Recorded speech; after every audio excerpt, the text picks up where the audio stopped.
There's a Band-Aid on stage, which is really gross. Because they tore it up. Will you stay on the Discord? What? Like, will you stay on the Freedom Discord? Of course. Okay, so how are you guys? Good? Yeah? I'm really distracted by this Band-Aid. Okay. All right. Sorry. Okay, how many of you guys feel like... Okay, well, no, let me say this. A lot of you guys are about to go through some changes. How many of you are graduating from high school? I can't see. Okay, Josh. Josh is it? Oh, and Bradley. And Wesley? Okay, great. So we've got 3 people graduating from high school this year. That's a big change. That's going to be a huge change in your life. How many of you are graduating from middle school, going into high school? That's a lot. Oh my gosh. So if you had to think about that transition, you're transitioning into a new season, and it's going to be different, and it could be scary, and it could be good. It's going to be good, and we know that. So I always like to say that life happens in seasons. One door opens, another door closes is the turn of phrase that we hear often. And so we just go through changes. And sometimes those changes can feel like storms. Some changes that may feel like storms are going into high school. It's scary. You meet a lot more people than you did in middle school. A change that can feel like a storm is moving to a whole new state, or your parents are getting a divorce. So there are all types of changes that can happen in your life that can feel like a storm. And it can feel like, okay, God, where are you? How do I continue to trust in God through this storm? And that's what I want to talk about tonight. So we're going to open with a word from the Lord, and we're going to be in Matthew chapter 14, and they're going to throw it up on the screen for us, and we're going to read about Jesus calming the storm. And so I'm going to read the whole passage, and then we're going to talk a little bit about it. So starting in, does anybody have their Bible? Y'all, the leaders? Okay, well, better luck next week. We're going to start in verse 22 and then go all the way to the end. So it says, "Immediately he made the disciples get into the boat and go ahead of him to the other side where he dismissed the crowds. After dismissing the crowds, he went up on the mountain by himself to pray. Well into the night he was there alone. Meanwhile, the boat was already some distance from land, battered by the waves, because the wind was against them. Jesus came towards them walking on the sea very early in the morning. When the disciples saw him walking on the sea, they were terrified. 'It's a ghost,' they said, and they cried out in fear. Immediately Jesus spoke to them. 'Have courage, it is I. Don't be afraid.' 'Lord, if it's you,' Peter answered him, 'command me to come to you on the water.' He said, 'Come.' And climbing out of the boat, Peter started walking on water and came towards Jesus. But when he saw the strength of the wind, he was afraid and began to sink. And he cried out, 'Lord, save me.' Immediately Jesus reached his hand out, caught a hold of him, and said to him, 'You have little faith, why do you doubt?' When they got into the boat, the wind ceased, and those on the boat worshipped him and said, 'Truly you are the Son of God.'" So when we look at the disciples, we can see that they went through a huge change. Whenever they decided to start following Jesus, their entire life changed. Jesus said, "Leave everything behind and follow me." So they had absolutely nothing going into following Jesus. Their entire life changed following this practical stranger. They didn't know Jesus beforehand. So they had gone through a series of changes following Jesus, watching his ministry, seeing people object him and question him. And so I always like to look at the non-heroes of the Bible, because a mistake we often like to make is making ourselves the heroes of the Bible.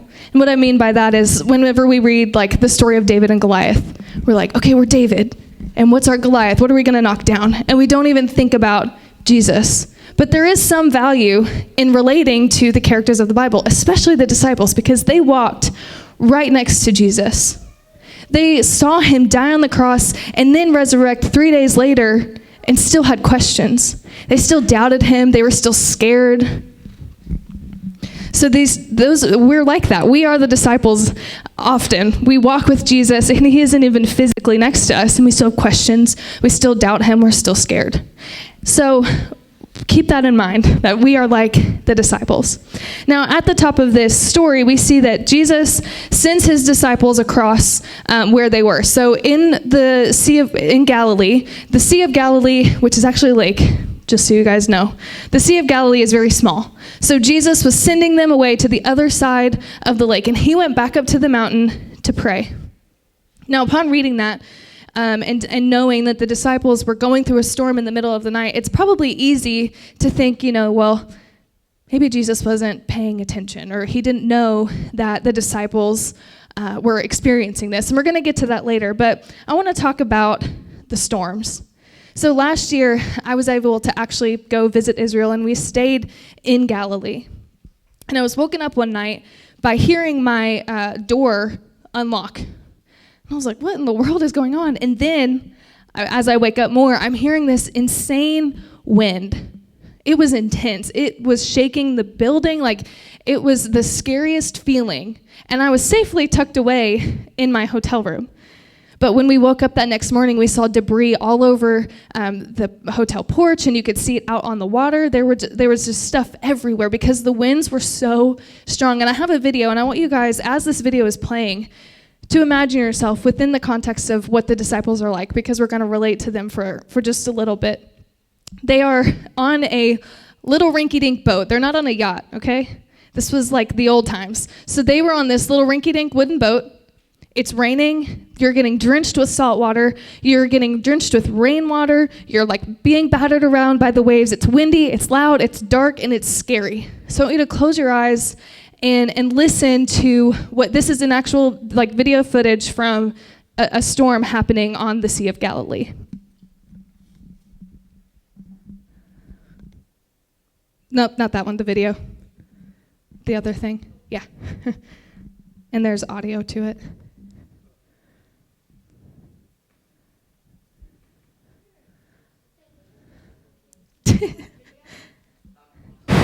There we go.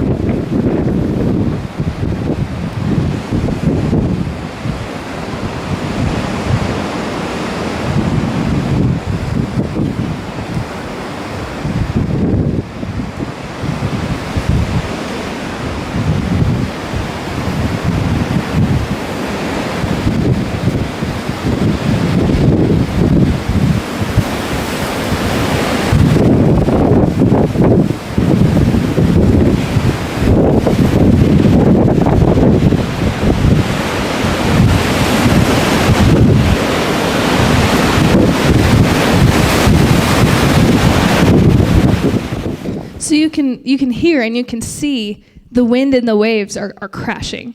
Now imagine this happening at night, and you're actually in that water, and it's raining and it's storming. Those disciples must have been terrified. They must have been scared out of their mind.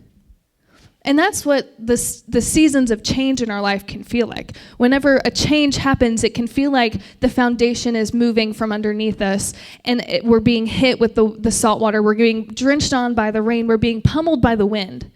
And we can feel so unstable, and it can feel scary because that change is so uncertain, and we don't know what's going to happen. So we're going to talk now about how I said earlier, Jesus went up to the mountain to pray. And upon first looking at that, it's probably easy to think, well, Jesus was on the mountain praying, and he probably wasn't really thinking about the disciples because they were in this storm. But if we pull up that photo, this was, again, whenever we were in Israel, we actually went on a tour on the Sea of Galilee. So this picture is taken from the Sea of Galilee, and you can't really see it on this one, but I'm going to come over here. So Jesus was actually possibly over here on the left side or right side. You can see a peak in the mountain, and that's likely where Jesus was the whole time praying. Now, what does this mean? This means that Jesus had his eye on the disciples the whole time. He knew that they were in the storm. He had his eye on them the whole time. He was watching them. They were never actually alone. Jesus may have been removed from them, but they were never actually alone. He had his eyes on them first. He had his eyes on them first, and that's comforting. Because whenever we're in the middle of a storm, whenever we look this way, we can't see God. Whenever we're looking right in front of us, around us, trying to get validation from other people, or trying to fill the void, trying to kind of ignore this storm of this change, we're not looking up at Jesus. But he's there the whole time. So we get down to this part where Peter steps out onto the water. He's like, okay, if that's really Jesus, then prove it. And Jesus says, okay, well, the only thing you have to do is keep your eyes on me. It's the only thing you have to do. So Peter was like, all right, bet, we'll do it. So he steps out into the water. He takes a huge step of faith, literally, on the water. And all he has to do is keep his eyes on Jesus. And when we take steps of faith, it can feel hard to keep our eyes on Jesus because there are wind and waves. There is this like storm surrounding us sometimes when we step out in faith. And how do we keep our eyes on Jesus? How do we know that we're hearing his voice? Well, the best way to hear his voice is to learn it. And you know how to learn the voice of God? You read it. That's how you discern that what you're hearing is from the Lord. That's how you know you're moving in the right direction. And part of the reason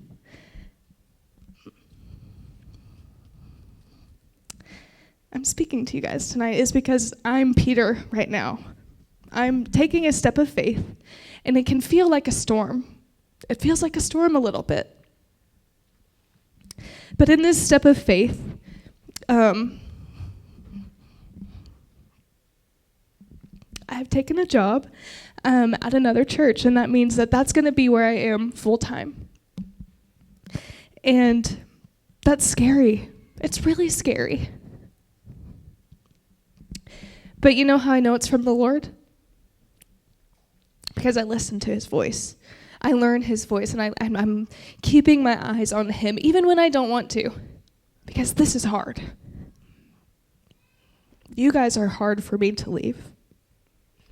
I don't want to, because I love you guys. You guys are my storm. But I know that the Lord has anointed this next season of my life for whatever he has. And it's all to his glory. It is all to his glory.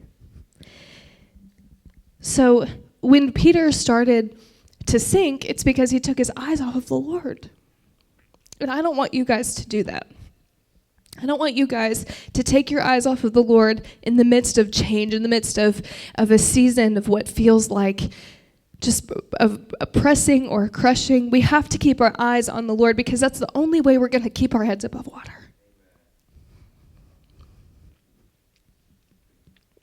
I know some of you guys feel like you're drowning. I've been there.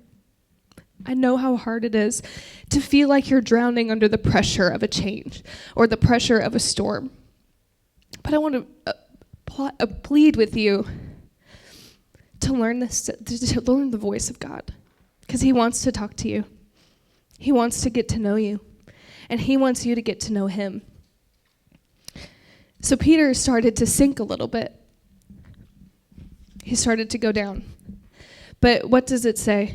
In verse 31, it says, Jesus immediately reached his hand out to Peter. Immediately, Peter reached his hand out. Or Jesus reached his hand out to Peter. Peter started to flounder just a little bit, and Jesus was immediately there. You know why? Because Jesus had his eyes on him the whole time. Jesus never looked away. He's never looking away from you either. He loves you deeply. And he's never going to let you sink. We may do it to ourselves sometimes. I can't promise you that the rest of your life is going to be perfect and easy. But I can promise you that when it gets difficult and when things change and when there is a storm and we start to sink a little bit, Jesus is going to be there immediately for you.